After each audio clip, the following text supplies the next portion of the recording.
Tomasino. Hatid namin sa inyo ang special episode ng V-Exclusives Boto Tomasino 2016. Makikilala natin ngayon ang isa sa mga kumakandidato sa pagka-vice-presidente. Siya ay isang second-year medical technology student mula sa Faculty of Pharmacy kung saan nanilbihan siya bilang External Public Relations Officer sa Pharmacy Student Council. Siya rin ang officer in charge para sa Academics Committee at namuno rin sa ilang proyekto gaya ng College Culture Seminar, Monthly Awareness for Social Issues, at Public Address System in Main Building. Tumatakbo sa ilalim ng partidong Lakas Tomasino Coalition, narito si Steven Grecia. Magandang araw, Steven. Good morning po. Meron kaming ilang katanungan para sa'yo. Sige at po. maaari ka lang sumagot sa loob ng 2 minuto. Handa ka na ba? Yes po. Unang katanungan. Sa iyong panunungkulan bilang bahagi ng Pharmacy Student Council, nabanggit mo na nagdala ka ng social awareness change. Paano mo may patutupad sa buong UST kung ikaw ay sakaling manalo? Sa loob po ng Faculty of Pharmacy, sinimulan ko po yung FPSC Tackles and Monthly Social Awareness That's Right for You. And through that, yung project ko po na yun, dadalhin ko sa Central Student Council, pero nag-rebrand siya. Now it is called Yellow Info. And it moves in 2 ways. Yung isa, open forum, online open forums na magpo-provide lang ng basic info and then i-encourage yung Thomasians na i-share yung opinions nila. And then yung second part naman nun, infographics. And then at the end of the infographic about the issue, merong what to do to help. Para hindi lang tayo awareness, meron din tayong involvement. Ikalawang katanungan. Ano sa tingin mo ang naging pagkukulang ng kasalukuyang vice-presidente at bakit? Actually po, hindi ko po alam yung projects ng current Vice President na si Kuya Luis.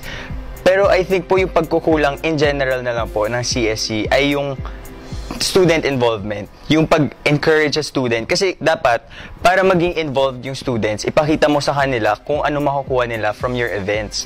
Kasi ganun yun eh. Dapat may mag-gain sila, may ma-learn sila from your events. And I think doon nagkulang yung CSC and yun yung tatry naming baguhin this year.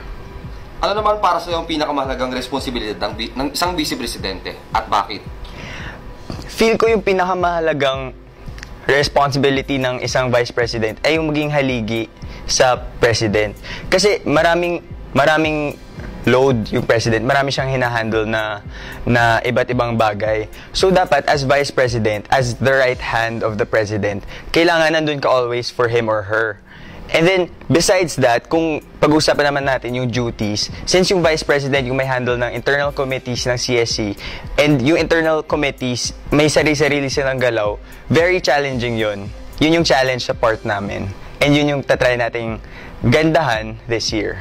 Sa iyong palagay, dapat ba nabaguhin o dagdagan ang constitutional duties ng isang vice-presidente at bakit? Sa tingin ko po, hindi na po. Kasi sa Constitution po ngayon, marami na pong ginagawa yung Vice President. Pero for me po kasi, wala po yan sa position. Kasi when you're seated na as an executive board of the Central Student Council, tulong-tulong kayo kasi you'll function as a unit. So, constitutional duties or not, gagawin mo pa rin yung best mo. Steven, kung ikaw ay mahalal, anong proyekto ang nais mong sumaluming sa iyong termino? Dalawa po yung projects ko this year. Yung Yellow Info and #Millennial Goals. Yung Yellow Info po, release siya ng infographics and host ng online open forums para malaman ng students na may right sila mag-isip para sa sarili nila. And magkaroon sila ng awareness sa mga events na nangyayari, mga issues, gano'n. And then yung next, yung #Millennial Goals, about naman siya sa issues na pwedeng international or national, nagagawa natin ng Congress. Kasi sa Congress, yung speakers na i-invite mo, sila may alam talaga sa problems na yun. Kasi hindi naman ibig sabihin na hindi tayo affected, wala tayong pakialam dun. Kasi human beings tayo and dapat may paki tayo sa ibang human beings din. Ang susunod na katanungan ay manggagaling sa kasalukuyang CSC Vice President na si John Luis Tingson.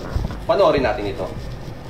Bilang candidate for Central Student Council Vice President, dapat bang nalilimit ang ating constitutional duties sa ating mga responsibilities?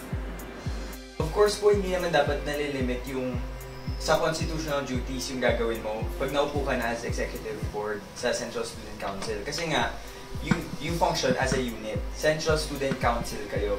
So yung constitutional duties, yun yung duties na dapat mong gawin. Pero besides that, you have to go beyond what you have to do. So yun po. Ngayon naman, bibigyan natin ng pagkakataon ng mga Tomasino na magtanong.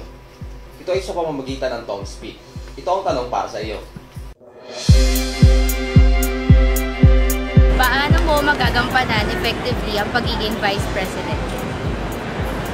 Siyempre po, as Vice President, kailangan mo first i-fulfill yung mga constitutional duties mo para maging effective. Pero it doesn't stop there po kasi kailangan mo rin tuparin yung mga pinromise mo nung campaign. And then, beyond that, kailangan mo rin laging isipin, constantly isipin yung welfare ng students and kung ano pa matutulong mo para maging better yung stay nila sa university. Magtungo naman tayo sa huling bahagi ng ating programa, ang Fast Talk. Magbibigay kami ng 3 issue sa loob ng universidad at sasagot ka lamang ng yes or no sa loob ng 5 segundo. Steven, handa ka na ba? Handa na po. Hair policy. No. Student protest inside UST. No. Tuition increase. Yes. Maraming salamat, Steven. Thank you po. Tomasino, patuloy mong kilatisin ang mga kandidato. Dahil sa boto mo, nagsisimula ang pagbabago. Para sa iba pang balita, bisitahin ang aming website at social media accounts. Ito po si John Paul Corpus para sa V-Exclusives, Boto Masino 2016.